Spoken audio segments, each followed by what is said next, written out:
Hey, everybody. Stu Smith here going live. Hope you are well.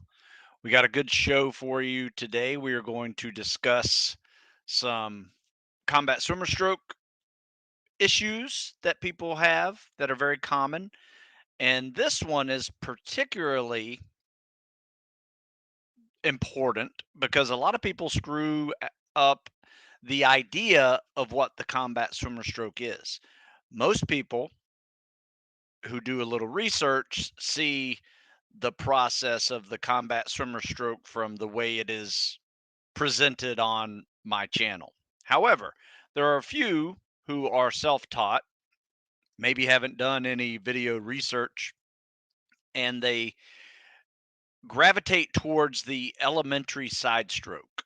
And the elementary side stroke and the CSS are similar, but there are some key differences that make the CSS potentially a faster and more efficient stroke than the elementary side stroke. They are both legal strokes, legal underwater recovery strokes for the Navy PST. And I personally prefer the elementary side stroke when I am swimming with clothes. So if I have camis on, it is quite beneficial for me to swim using the elementary side stroke for various reasons. I won't really get into right now unless somebody going recon asks, because that's about the only time that I see people needing to learn how to swim 500 meters with cami top and bottom, or those that are preparing for the recon fitness test. So let's jump right into this, and let me pull up the CSS first, or sorry, let me pull up the elementary side stroke first. I'm not sure which one it is. I think it's this guy. So this guy does a lot of things wrong from the start. Um, and I will share my screen here. Hopefully this works easily this time. All right, let's see what you guys see here. All right, we're good. I didn't screw it up that time. Okay, so when you kick off the wall, just do one dolphin kick. You're not trying to be Little Mermaid. All right, so watch this. Kick off the wall. Don't do that. Just a waste of energy. That's like 12 dolphin kicks. And I guarantee you, you won't be able to maintain that every kick off the wall in a 500-yard swim. It's exhausting. Just kick off the wall, hold that streamlined glide position, and do a little dolphin kick either right before or during the double arm pull. That, what I just saw, is just exhausting. And so that kind of threw me off when I was watching him. I'm like, stop doing the dolphin kicks for first, right? That's just complete waste of energy. You could still get that far with one dolphin kick. All right. So let's go into the stroke, because this is the elementary side stroke. And if you look at it, you might say, it looks pretty similar to the CSS, but you notice there is no glide position. The glide position is, we'll show it on the way back. It's a little easier. The glide position is, yeah, take out those dolphin kicks. Way big. All right, so the glide position is right here.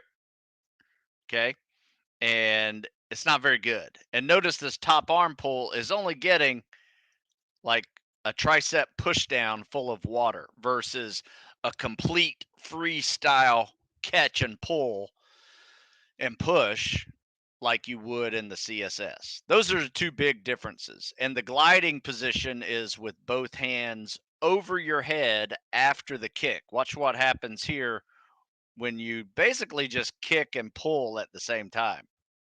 Or really, you're pushing water with that tricep push down with the top arm. But I will say this isn't horrible. I mean, this was a 50-second swim. So if you take out those dolphin kicks and just do one dolphin kick, in fact, I'm going to show you the difference between what we just saw And what I recommend as a better swim is this one right here. Hopefully you guys can see this here.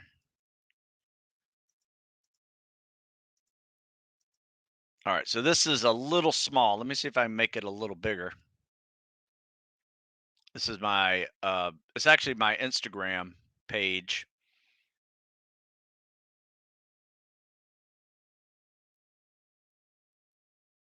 Mm, yeah, it keeps shrinking it back. Here, let me see if I can make it a little bigger. All right, well, so we'll try it this way. This is my Instagram page, me doing the CSS. All right, so notice, kick off the wall, one dolphin kick, double arm pull, come up. I'm almost halfway across the pool right there without doing 13 dolphin kicks. All right, so notice after the kick, it is a complete streamlined body position. Hold the glide, 1 Mississippi, 2 Mississippi, pull on 3. And then notice this top arm pull, just like a freestyle catch and pull. Boom. Yeah, that's like 4 strokes to get across the pool. Kick off the wall, double arm pull, transition into the stroke. Much less effort. And believe it or not, this is faster. He was hitting about a 50-second 50. This is a 45-second 50. So you guys tell me, which one do you think you'd rather do? CSS is much more efficient than the elementary side stroke. However, I have seen a competitive swimmer swim the elementary side stroke more efficient, if not as efficient as the CSS best swimmers, and get a 640 with an elementary side stroke. But that guy is also a competitive swimmer. So those are the two big differences when you look at the elementary side stroke and the combat swimmer stroke. A lot of people screw those up. But the good news is, if you prefer the elementary side stroke and you're getting a sub 9, don't let me talk you out of it, because it's good enough. You don't need to be 6, 7-minute swims on these things. Just, get below 9 minutes. Because to be honest with you, nobody really cares about your 500 after the first week of buds. After that, it's 2 miles with swims, 2-mile swims with fins is what you'll be doing every week. No one cares about your 500-yard swim. That is the truth. Morning, everybody. Hope you guys are doing well. You guys that have logged in said good morning. Today is a good day. Did a little upper body day. I tell you what, though, when it's strength cycles, I don't know if you've noticed this when you do lift, is it takes a couple of extra days to actually recover from previous workouts that you've done. So I have noticed this significantly when we went really heavy on Saturday, and today, what's that? Sunday, Monday, Tuesday. So like 3 days later, we were upper body again, and definitely felt the Saturday workout to where I was probably at 50% of my capability still. Now the younger guys, they were back into a normal rhythm. But as I have aged, I have definitely seen recovery on the strength side needing a couple of more days. I was pretty happy Saturday. I hit a 275 bench for 1 and hit a 225 bench for 10, all in the same workout. So that's not bad. And then hit my body weight for 13. And I think my goal this lift cycle, which is the next um, got rest of this month of March, probably 3 months, 3 weeks of this month to be left of the lift cycle. Trying to get 225 for 15 and my body weight for 20, which is about a 50% increase in that. So I'm not trying to go heavy anymore. I think I'm just going to keep it at 225 and go for reps. But I definitely need to only do that once a week, because if I do it twice a week, it's not going to I'm not going to be recovered. So you definitely need more time when you're lifting weights versus calisthenics. Though when you go high volume calisthenics, you definitely need a day in between doing those calisthenics again. All right, let's see. How would you schedule out a swim, run, and lift in the same day for maximum performance? Well, good question. I've actually answered this several times, um, but it really kind of depends on what you are trying to improve upon the most. So I would say if you're working on your swimming, if you can, do your swimming first, especially if that's what you suck at doing. Um, if it's your run, do your run first. If it's your lift, do your lift first. So whatever you need to work the most and it is your worst activity, do it first. Or do it in the order of your fitness test. So, for instance, the Navy SEAL fitness test is swim, push ups, sit ups, pull ups, mile and a half run. If that's your goal to work on a PST, if your goal is just to hit triathlon level mileage and also throw in a lift, my advice would be to do it as the order you did it. Swim, run, lift, and just replace the bike with a lift. Um, but to be honest with you, to get a better answer for you, you need to tell me what you're really doing, and then I can suggest a better schedule for you. Joe asks, any new books? I got 4 new books. The where'd they go? Thought I had some more copies. Maybe I don't. Gave them all away yesterday. Um, yeah, the seasonal tactical fitness periodization, spring, summer, fall, winter are my latest books. So it's a 4-part series that I finished in December. So, it's only February, Joe. You think I'm going to pump out another book in 2 months? Probably could. I have before, but I don't have any new ones. Those 4 burnt me out, where I'm probably not going to even attempt another book until later this year. And it's probably going to be the 55 and over crowd, because I got some guys getting after it at the 55 over level, and I have some guys that haven't done anything in 20 years and need to lose 50 pounds over level. So, all right, let's see. Flavio, Stu, you ever overhead squat in your routine? I can't get into the position. Yeah, we were playing around with it the other day a little bit. Sometimes we'll do that functional movement screener, and we just test people's overhead squat position. And usually you need to work on your mobility of your shoulders, thoracic region, lats, lower back, hips. All of those things play a part of you being able to actually get down into a deep squat position with that weight over your head.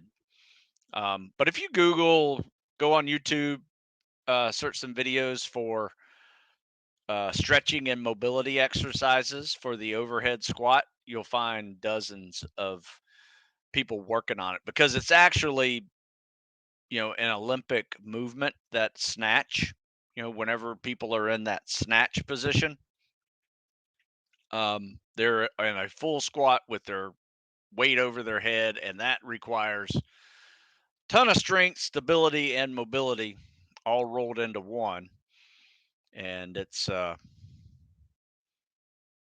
um, it's a good position to learn. So keep practicing. Training for buds. Swim is 11:15. Run is around 11:30. Whew. I would definitely run, swim first, lift second. But it also depends. Do your lifts suck? Also, are you a lifter? Do you even need to be lifting?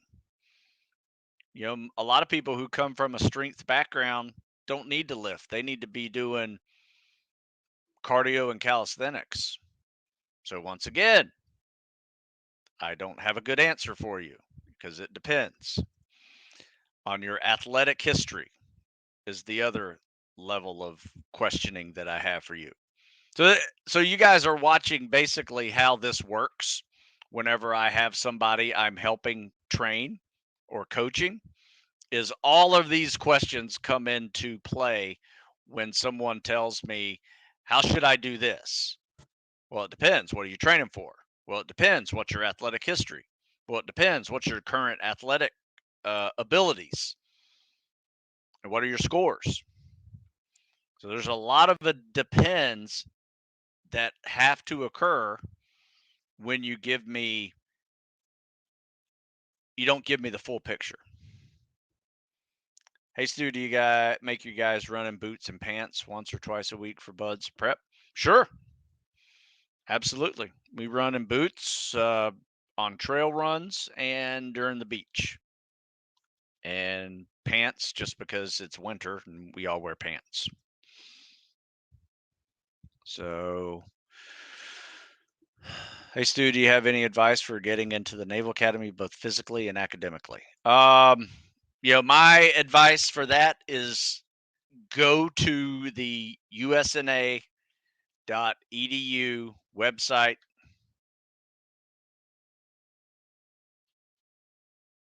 and then click the admissions section.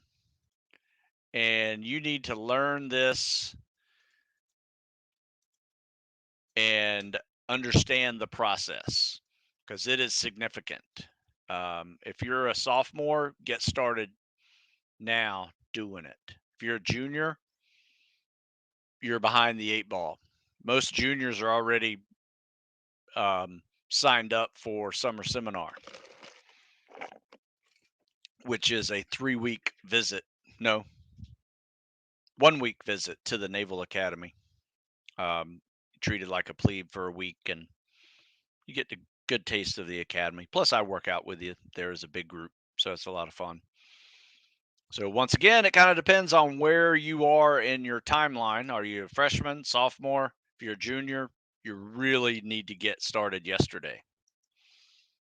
And you'll see the process. It's significant. For the CSS, is it correct to glide with belly down after every kick? Benefits on staying on your side at all times. Great question.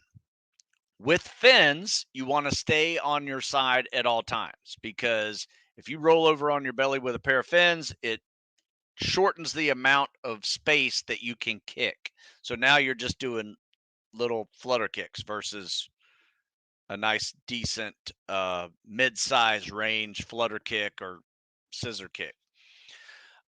Without fins, it's up to you. Once again, it doesn't really matter. You're going to do this 500-yard swim before you get to buds several times. You'll do it once at buds, and then once you're at buds, no one cares after you finish your 500-yard swim without fins. I personally, I don't know if you saw that last video that I just shared from my Instagram. It's also on my TikTok page. I kick, and during the glide, I slowly roll over to about a 45-degree angle. And the reason why I do this is, one, it gets this shoulder into the water versus plowing the surface, and it allows me to get that top arm kind of closer towards the bottom, and I can grab more water and push it behind me versus just skimming the surface with that top arm is what a lot of people do when they are staying on their side all the time. So I tend to roll over just a little bit to get a better um, pull. Tom says, yesterday you discussed the Academy fitness test and it sounded like it hasn't changed in 40 years. That is correct. It has not changed. The fitness test to get into the Academy has not changed since before I took it. And in fact, I talked to the person who developed it or was on the board that developed it, is by the name of Coach Ed Peary. And he is since passed, and he is retired and um, passed on. He was like a 40-year coach at the Naval Academy and administrator after he retired from coaching wrestling, and he was a stud. And he, um, I asked him, so why do we do this basketball toss? What is the big deal with this basketball toss? I get everything else. Everything else is great because it's a shuttle run, a mile run, pull up, push up, sit ups. All makes sense, right? There's objective grading criteria for the types of things that they're going to see. But the basketball toss, what is that? And he says it measures athletic potential. And I got to thinking about it and I didn't argue any further because one, he's been there for 40 years and he is like Yoda. And I said, very well, sir. And that makes sense. I mean, the guys that I have seen who crush that, and girls who crush that event, um, were really good athletes. Basketball, they were pitchers, quarterbacks, water polo players. So they just were throwing athletes. So I guess a better way to say it measures athletic potential is it measures throwing athletic potential, because I've seen great athletes who are runners and swimmers and wrestlers that, you know, throw like crap. So anyway, thought it was a interesting test. They haven't changed it forever. Yeah, I would say it basketball favors pitchers for sure. Basketball throw favors pitchers. So Aiden's back. When you suggest a Buds candidate learning CSS on their weak side, after they've mastered it on their strong side, because here's why: once you master it on your strong side, it's really easy to mirror image it on the weak side. But if you're trying to learn both at the same time, it'd be like trying to throw a baseball with your left hand one time and then throwing it with your right hand the first time you ever throw a baseball. So master it on your strong side, learn how to do it on your weak side by, adding in a few sets of weak side stuff. And then film yourself swimming a 50 on your strong side, a 50 on your weak side, time it and see if there's a stroke difference in your efficiency, about how many links, strokes per length you get, and just see what it looks like. It may be awkward. Preparing for SF, but have fear of heights. Any tips on to get over it? You know what? I've never been a fan of heights either.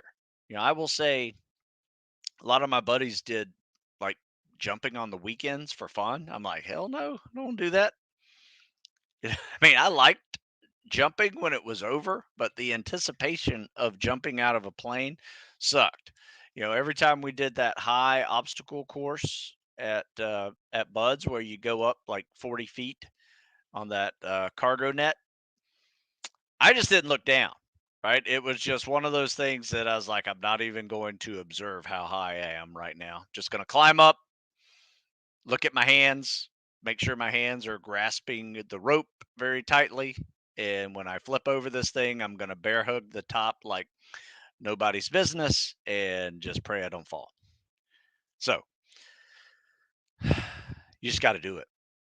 I have no idea how to get over the fear of heights other than you do it and you try to just focus on something else. The procedure of climbing a rope or the procedure of sliding down a rope or climbing up an obstacle. That's what I would do. Oh yeah. Yeah, you're not alone. It's just something that it's just something that sucks. Got to do it. All right. Yeah, I think that's a good way to put it.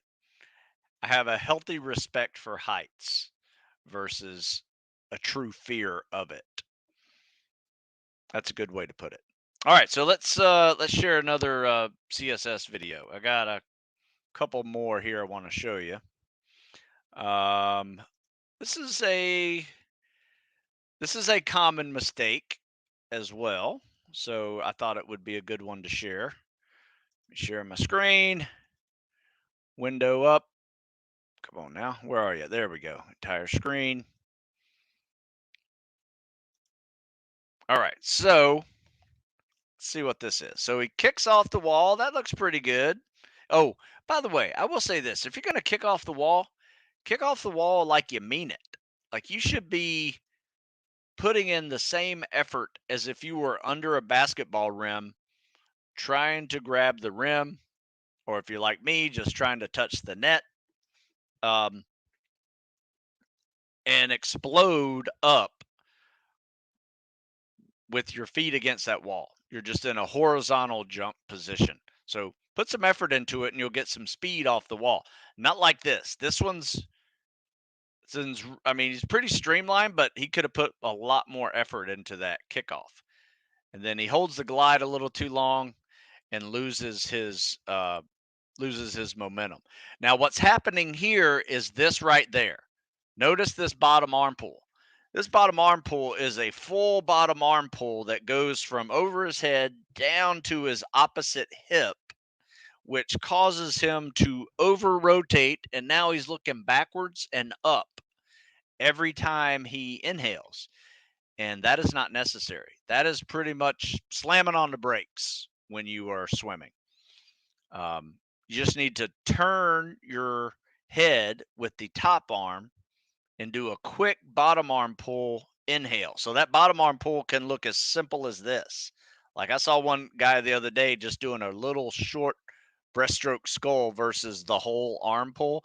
I personally like doing a breaststroke arm pull out of it versus like a little wrist flip. But hey, whatever floats your boat. And if it's working for you, great. But these big bottom arm pulls just I mean, yeah, I guess it pulls you a little bit, but you're in an awkward position with your head out of the water and you just stop after doing it. So you tend to lose a lot of momentum that you have to recreate with this next kick and glide again. So he kicks and glides, holds the glide pretty well, but if you notice his streamlined body position, not very good. One hand could be on top of the other, biceps could be on his ears. He could be a little more straighter in his posture, right? So he is kind of is a good way to put it. It looks kind of like this. So instead of being straight, posture straight like that, he's kind of like this, which is going to be constantly fighting, moving over to the right hand side of the lane. You're just constantly swimming right if you're on your side. And this over rotation is going to put you over there too. So kick off the wall. That actually looks pretty good. Good pull out. Over glides there. See how he lost a lot of momentum on that? Now he's coming back on his other side, but he's doing the same thing with that bottom arm. Looks like he's trying to shorten it up a little bit on this one, but he's still over rotating, getting his whole face out of the water and looking up at the ceiling. So you need to add in a freestyle turn to breathe on this one, and um, that will look a whole lot better for you. So it's just a quick turn to breathe with the top arm, inhale with the bottom arm, kick and glide, versus pull with the top arm, over rotate with the bottom arm, and look up at the ceiling. That's a common error. A lot of people do that. You don't have to do that. Make that bottom arm a little shorter. How long is recruiting and contracting process? I'm swimming 830, 85, 95, push, sit, 100 sit, good, 90. Well, I will tell you this, with those scores, um, you will be out of here quickly as long as you can get through MEPS without any medical issues slowing you down. That'd be the only thing that slows you down. I've seen people go to the recruiter with those scores and we're out of here in 2 months. So from their first recruiter visit, they go to MEPS, they take a PST, they crush the PST their first time, they get a contract, and they say, when do you want to go? You say, next month. Boom, you're done. Can be as little as 6 to 8 weeks. I think the fastest I've ever seen it is 6 weeks. And he's a SEAL now. Good question. A lot of people wonder about that. Let me see. I think I have another CSS video I wanted to show you. Can't remember what this one is. I remember it not being good though. And I don't think I showed this last week either. So let me, since I don't have any other questions, I'm going to share my screen here.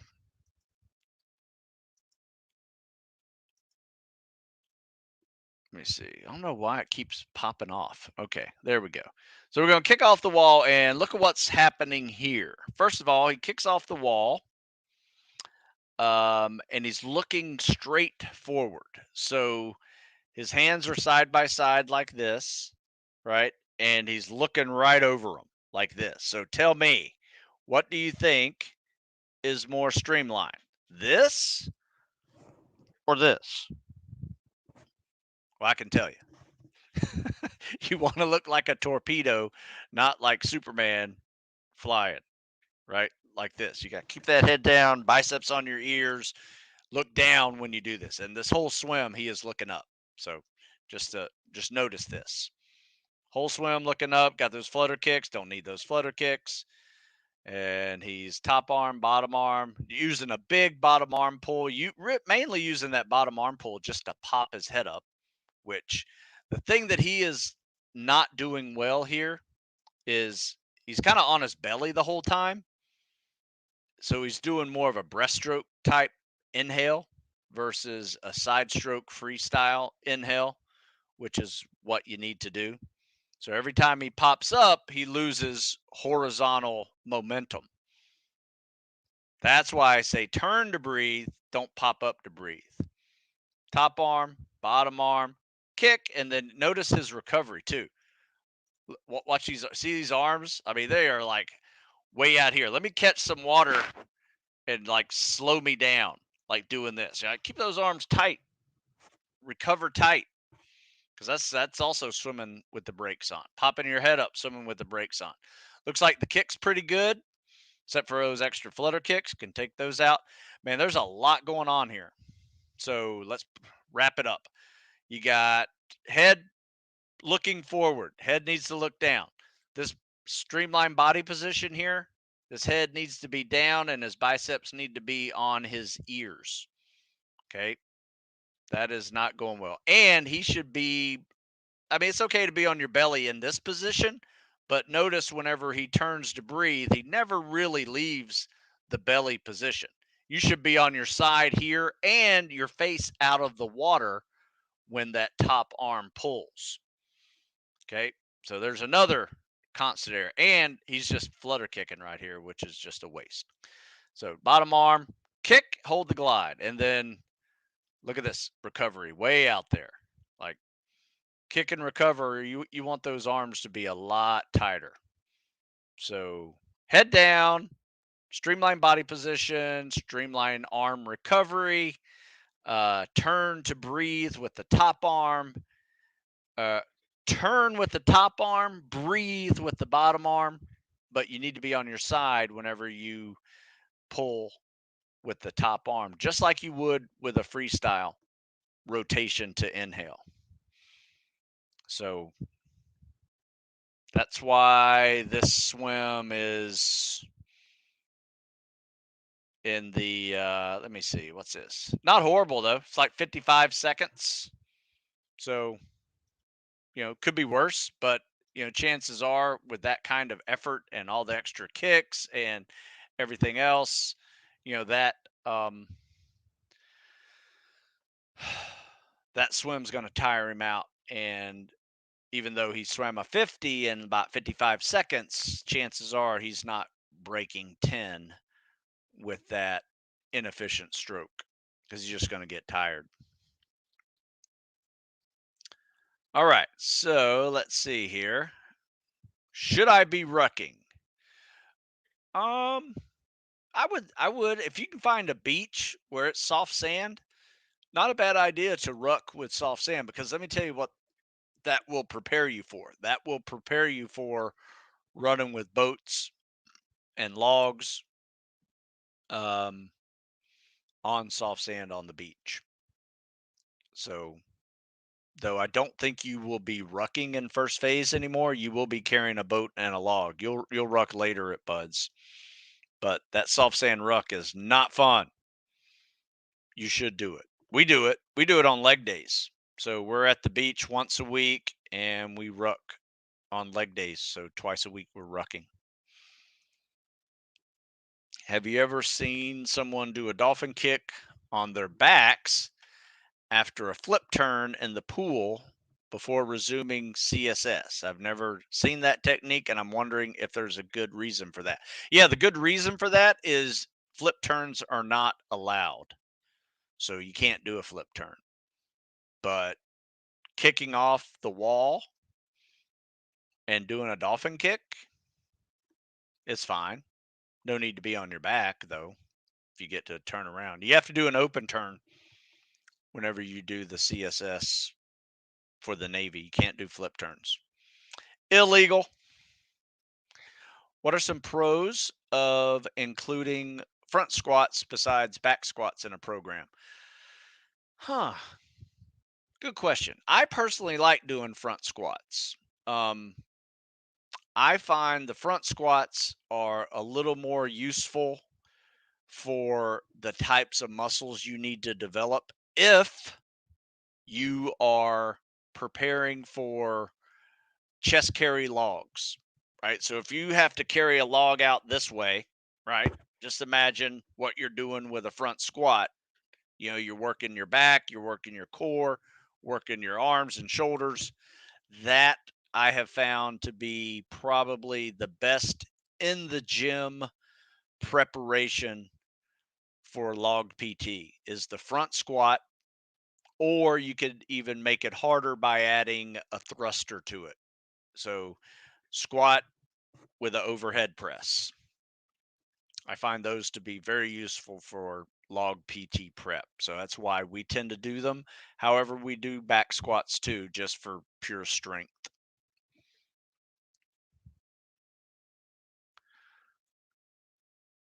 Let's see. Prior service Army National Guard, but for a year now I've been preparing to enlist SF. Cool. A lot of people do that.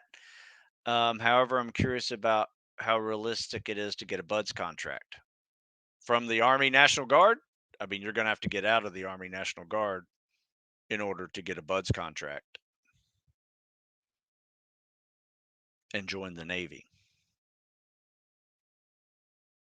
So here's the problem with prior service. Though I'm not sure it matters for National Guard, it may, depending on how much active time you have. It, a lot of times, if you have some rank in the National Guard, I'm not sure how that transfers over to active duty. Maybe it does perfectly in the Army, but I'm not sure how it would transfer over in the Navy. You need to probably talk to a Navy recruiter and ask about is does the year group concern me? Okay, because the year you join the Army National Guard or the Army and then join the National Guard afterwards, I'm not sure how that worked for you. The year you join, that is your year group. Now, if in the SEAL community that year group is full, you will not be able to get a BUDS contract with that um, because of that year group. So, in fact, we've had several prior enlisted guys try to who come train with us, get out of the Marines or get out of the Army, and then try to go to Buds. And the only thing that stopped them was their year group. Their year group was full, meaning they did not need SEALs from 2018 or 2019, whatever your year group is, or every year group you joined the military. So, what they did to fix that was they actually finished their college degree and then became officers, and then your groups did not matter. You're an O1 regardless when you go to Buds and OCS. So that's the answer that people fix that is they become officers. With volume of people wanting those contracts, how difficult it is for someone in my situation. Like I said, just your year group is the only issue. You can have the best PT scores ever, but if that year group's full, you're not going. They don't need people. And they're about 98% capacity. So some years are solid for transfer in, some years are packed and it's not going to happen. So it really depends. You need to go to My Navy HR. We've had this discussion before. MyNavyHR.mil. In fact, I'll put this in here now. Crap, I don't see it. Where'd it go? My Navy HR. Let me see what's going on here. My Navy HR. There we go. Nice. Okay. So I'm going to put this link in the description here. You go to that, look around, and see what that year group says for you about it. There's a link on that page that says SEAL Community Summary, pops up a PDF, and it will show you the latest special warfare operator force structure and manning charts. And it will show you everything from this latest year group of 2023 all the way to 1994. So your groups are full, some of them, not all of them. But yeah, check that out. Let's see, got any more questions? Looks like I've got a couple. Any strength or mobility exercises that will help add power to my scissor kicks? Currently in the middle of your winter lift cycle, loving it. You know those uh, long sets of walking lunges? Those are great. And if you wanted to, not all of the reps, but I would say maybe 20 of the reps, in a few sets on leg days, is do a jumping lunge where you go all the way down and then your next movement with the pavement is your feet are now touching together. So it's just like a scissor kick. So try that and see if you like that jumping lunge answer to your scissor kick. And just do it on leg days. Yeah, I love that winter lift cycle. Oh, I do have one. Oh, cool. Winter lift cycle. Whoop whoop. It's a good one. Though I will tell you, I am feeling the strength week this week. We're in that third cycle of all of our reps tend to be under 5 reps, so we're going heavy and doing some twos, doing some threes. Had a couple ones in there, so yeah, that's tiring. It's fun though. I haven't done a lot of heavy lifting in a while.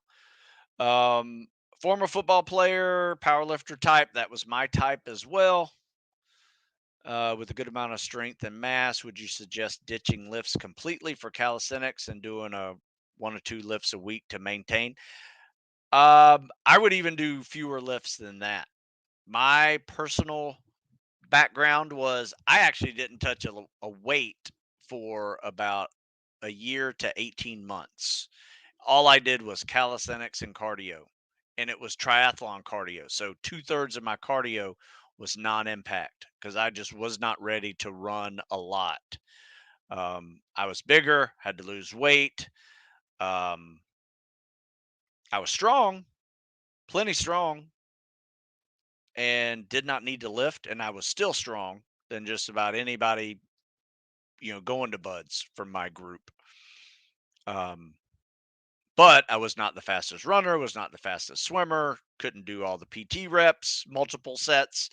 That's what I had to work on. So yes, my answer is absolutely calisthenics and cardio for you. However, there is a program that I have been using now for the last 2 years, and it's a block periodization model, which means you're going to do 3 weeks of calisthenics and cardio running progression, and you're going to do 1 week of lifting and a little bit of a running deload. So it'll give you a little break from all the running miles, but it will also help you maintain some strength. If you really need to maintain some strength, where this really works well for are people who are hard gainers and spent the winter lifting in order to put on some mass and get a little stronger, and they don't want to lose a lot of that strength. I will be honest with you, if you spent a lifetime powerlifting and football playing, um, you're not going to lose strength. Even, I mean, you're going to lose your 1 rep max strength for sure, but you will still be next to everybody else, most likely the strongest guy in the class, depending on your level of strength right now. You share your numbers with me. You can email me, Stu at Stu Smith. Share me your numbers, and I'll give you a more direct answer. But that's a lot to unwrap, and it really depends once again on your history. Read these two links I just put in there. It's about spring training, new spring summer phase 3-to-1 block periodization. But if you suck in endurance, chances are you don't need to lift. All right. If you're great at endurance and you just got off a lift cycle, don't want to lose some of those gains, absolutely the block periodization model is incredible for that. Um, but if you like to lift, that's fine. Be honest with you, you're strong enough. If you just grew up powerlifting and playing football and you got killer scores in those events. When getting out of the double arm pull and the CSS, I find myself losing momentum. A lot of people do. What is the proper technique when exiting the double arm pull into the stroke? Great question. A lot of people will double arm pull and come up to breathe. That crushes their momentum. A lot of people will double arm pull and not really kick that hard to transition into the glide and start the stroke. So my suggestion would be to double arm pull, kick and recover, just like you're doing an underwater stroke. Now you're in this glide position that your first move is boom, turn to breathe. And that's how you do it. And if you notice, in fact, I'll show it to you again. One of my favorite videos. By the way, this is up on my Instagram reel, and it's one of my featured swims on um, on TikTok as well. So let me share this. Try to make it a little bigger if I can. Sometimes that works, sometimes it doesn't. All right, so here we go. So notice this kick off the wall, double arm pull right there, right? And now notice what I'm doing. I'm starting to recover, keeping my hands tight to my body. Kick and recover, transition. You see no loss of momentum on that. We'll do it one more time on the other end, just to kind of show you what I'm talking about. And one hand touch, turn around, go, kick off the wall, dolphin kick, double arm pull. Notice the transition out, boom. There you go. Does that make sense? Good question, though. A lot of people lose momentum on that, and it's primarily for either overgliding in the double arm pull position or coming up to breathe before they actually kick and recover and start the stroke. Cool. All right. Well, those are all my videos that I have to share. Um, I think this was a good one. Really good. So I will say this: if I missed your question, which I don't think I did, um, just send me an email, stu@stewsmith.com. If I was unable to specifically answer your question because I didn't get enough information, send me a little more information about your background, your goals, your current condition, all that stuff, and I can have a better conversation with you online. Maybe even throw some links to you that I've written about the same topic. But yeah, check out uh, stewsmithfitness.com. Send me an email, stu@stewsmith.com. But since you guys have stuck around so long, check out Live20 coupon code. Save 20% on books and ebooks over at stewsmithfitness.com. So it looks like there's one more comment. I wasn't sure if it was a question. Yes, we do have a question from Sebastian. I'm going to answer this and then sign off. So let's see. When training push ups, not testing, is it worth adding that rest on the shoulder position to get more reps? Resting on the shoulders position. You mean like the up position? Absolutely. I will say this: when you're given fitness tests nowadays, it used to be you could, as long as you were not on your knees, you could lift one arm and shake it out, lift another arm, shake it out, crank out more reps. They took that out, and now you have to keep all four, both feet, two hands on the ground, and you rest in that up position. Is it worth resting in the up position? As I think that's what you're asking. I personally try to get as many as I can in that first minute. So if I'm moving really fast, I can usually get around 75 in the first minute. And then, 70, 75 in the first minute. And then I do little sets of 5 the next minute with hold my hold my up position as the rest. Get a couple breaths, do 5 more, get a couple breaths, do 5 more. Next thing you know, I hit 95, 100 and I'm pretty solid. So that's where I am on the 2-minute tests. So there you go. All right, folks, we'll sign it off. Don't forget Live20 coupon codes if you want to go there.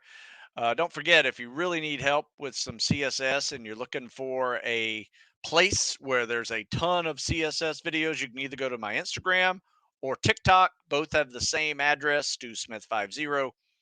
Ton of CSS critiques there with my voiceover on top of it. So it's just like me doing this show, just in a 1-minute video of people either doing incredibly well or really screwing something up that a lot of people screw up. All right, folks, thanks again. I will see you guys next week. You guys have a good one.